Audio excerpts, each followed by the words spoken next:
On va revenir sur ces propos ultra-violents à l'encontre des forces de l'ordre qui se multiplient, notamment depuis samedi. Un appel au suicide scandé en premier lieu samedi dans les rues de Paris lors de la 23e mobilisation des Gilets jaunes. On va en parler avec Denis Jacob. Vous êtes secrétaire général du syndicat Alternative Police. Philippe Deveul, avocat, cofondateur du collectif Robe Noire et Gilets jaunes. Florian Silnicki, communicant. Alors, tout d'abord, cette question concernant ce pompier qui va comparaître cet après-midi. Est-ce qu'on n'attend pas d'un pompier qu'il soutienne les forces de l'ordre? Écoutez, est-ce que cela vous étonne?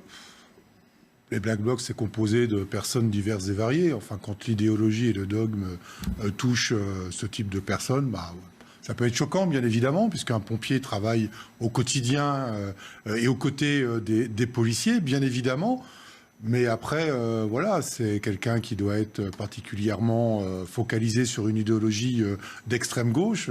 Qu'est-ce que vous voulez faire contre ça, si ce n'est de faire ce qu'on a fait ce week-end, interpeller le déféré volontaire de la part de mes collègues. Quand ils interviennent et qu'ils interrompent une manifestation, c'est parce que des faits délictueux se sont produits. Notamment, on a pu le voir sur le périmètre boulevard Voltaire, notamment, des incendies de véhicules, de voitures, de scooters, de dégradation de biens urbains, notamment des feux de poubelle.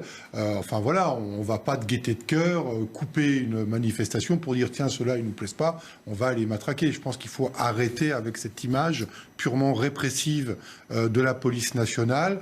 Quand on est sur une manifestation, et vous le disiez très justement, déclarée, nous sommes là pour assurer la sécurité des manifestants eux-mêmes, et justement pour éviter que ce cortège-là de manifestants pacifiques se fasse infiltrer, notamment, en l'occurrence là, par des Black Blocs.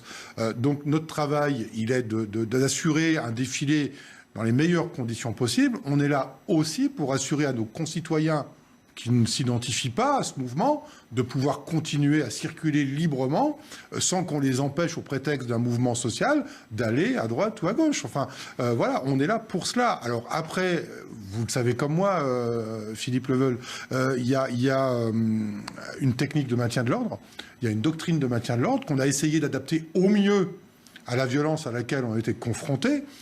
Et ce qui s'est passé à République, eh bien, c'était justement pour éviter d'avoir un rassemblement qui arrivait sur un point final d'une manifestation, voir des groupes partir à travers Paris et aller casser. Et c'est pour ça qu'on a contenu la manifestation.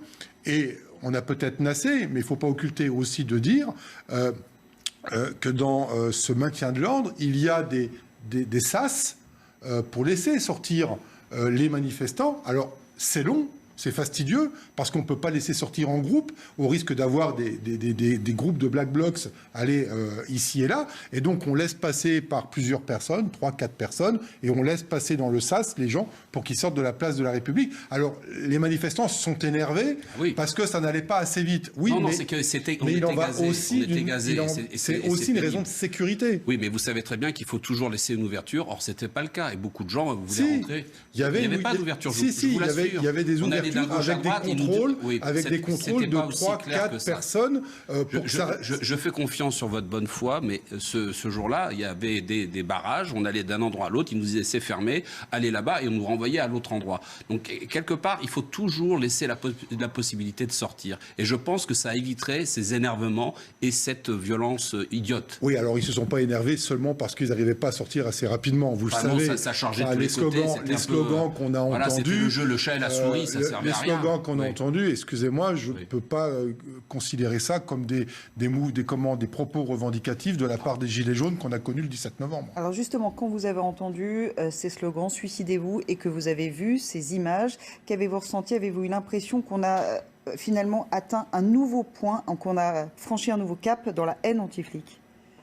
Oui, on a franchi un nouveau cap. Permettez-moi je suis ému parce que, vous voyez, quand vous avez été personnellement confronté à la problématique de la dépression et du suicide, vous ne pouvez pas vivre bien ce genre de propos. Et qui, parmi mes collègues, n'a pas connu un moment de détresse au regard de tout ce que l'on vit. D'autant que la veille, les syndicats avaient appelé à se manifester devant les commissariats. Veille, justement à la mémoire de nos collègues trop nombreux qui ont fait le choix de nous quitter. Vous savez, on est confronté quotidiennement à la vue du sang, à la mort, aux personnes en détresse, à la misère sociale. Vous devez le gérer et vous ne pouvez pas en parler parce que quand vous rentrez à la maison, vous avez femme et enfants, vous ne pouvez pas gérer les problèmes familiaux et les problèmes professionnels à la maison. Et donc, vous n'avez aucun sas de décompression. Et quand on entend ce type de slogan et qu'on est confronté depuis maintenant 5 mois, mais ce n'est pas que les mouvements des Gilets jaunes. Vous le savez, j'ai déjà dit sur votre plateau, on est engagé depuis les attentats de 2015 avec des missions qui viennent les unes derrière les autres, qui nous laissent aucun répit. Est-ce que les Gilets jaunes ont aggravé la situation ? Les Gilets jaunes ont aggravé la situation dans le sens où on est mobilisé tous les week-ends et que mes collègues n'arrivent pas à avoir une régularité de repos. Donc, au bout d'un moment, il y a une lassitude, ce qui ne veut pas dire pour autant que les collègues ne sont pas maîtres de leur acte, alors qu'il y ait des problèmes minoritaires, vous pouvez dire des dérapages si vous le souhaitez. Moi, j'appelle ça des accidents parce que, au vu des enquêtes en cours, je ne vais pas préjuger de ce que décidera la justice. Mais il y a une lassitude, mais mes collègues restent professionnels et essayent de faire du mieux possible avec les instructions qu'ils reçoivent leur travail. Mais ce type de slogan, c'est du jamais vu.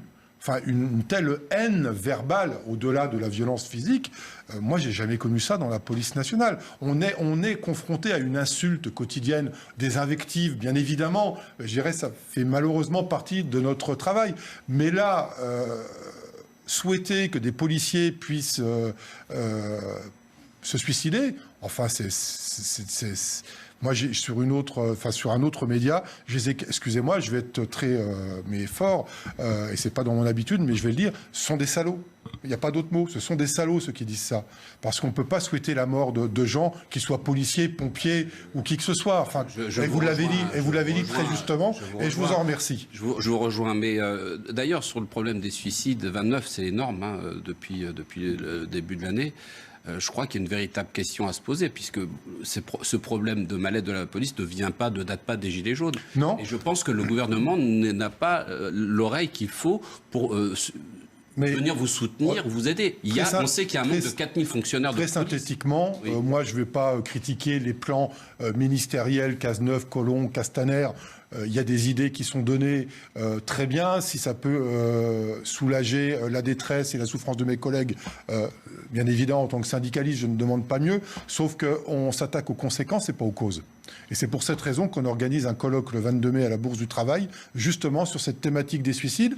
On parlera des suicides dans la police, mais on parlera aussi des suicides chez les journalistes, puisqu'on aura un syndicat de journalistes qui sera présent, et puis d'autres professions qui seront présentes également à ce colloque. Et on invite bien évidemment le ministère de l'Intérieur et le représentant de l'administration à venir le 22 mai, parce que je pense qu'aujourd'hui, on apporte des réponses préventives aux conséquences et que jusqu'à présent, on ne traite pas les causes, et c'est quand même un problème récurrent depuis 1996, année où on avait enregistré 70 suicides. Vous entendez des propos comme ceux qu'on vient d'entendre, ce genre de témoignage. Comment ressentez-vous cette haine qui s'assume de plus en plus ?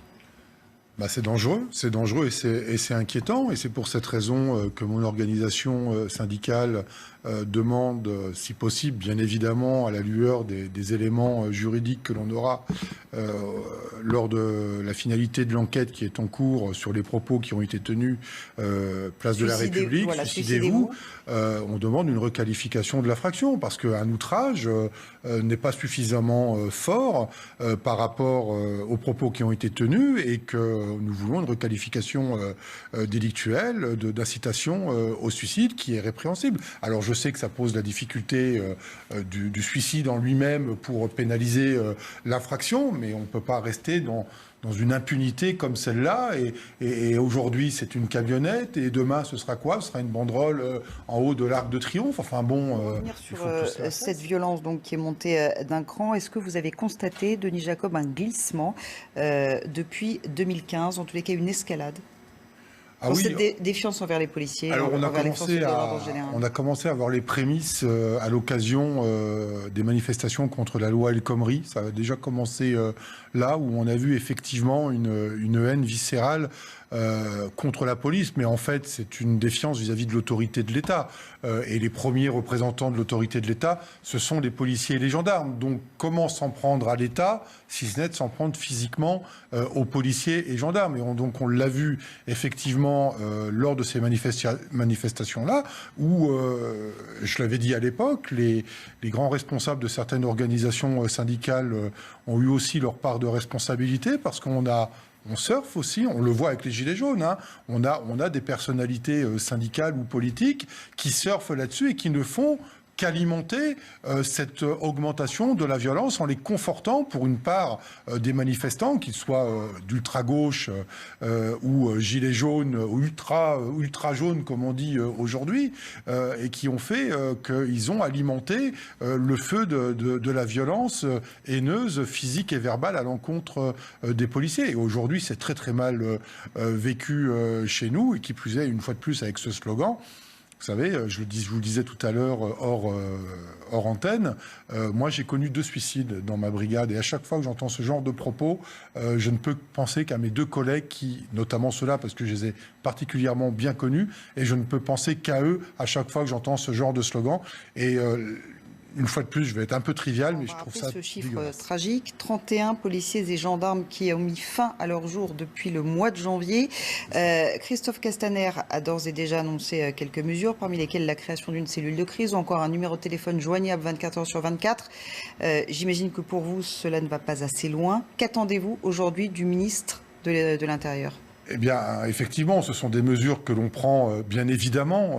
Tout ce qui pourra aider nos collègues, c'est toujours le bienvenu. Mais comme je disais tout à l'heure, on attend de Christophe Castaner qu'il aille beaucoup plus loin que ses prédécesseurs ne l'ont fait, c'est-à-dire s'attaquer réellement aux causes. Et d'ailleurs, la chef du service de soutien psychologique opérationnel de la police nationale le disait, notamment à l'occasion d'une audition sénatoriale en février 2018. Il y a un article qui est paru ce matin le rappelant, disait que le rythme de travail, le cycle horaire des policiers faisait partie des causes de la souffrance et de la détresse des policiers. Donc moi, j'attends qu'on s'attaque enfin aux causes et pas seulement aux conséquences. On ne réglera les conséquences du suicide que si on attaque le mal à la racine. Et aujourd'hui, on ne l'a pas encore fait. Donc, je me répète, le 22 mai, à l'occasion de notre colloque, ce sera l'occasion notamment de lui faire part de préconisations et de propositions pour lesquelles nous réfléchissons depuis le début de l'année.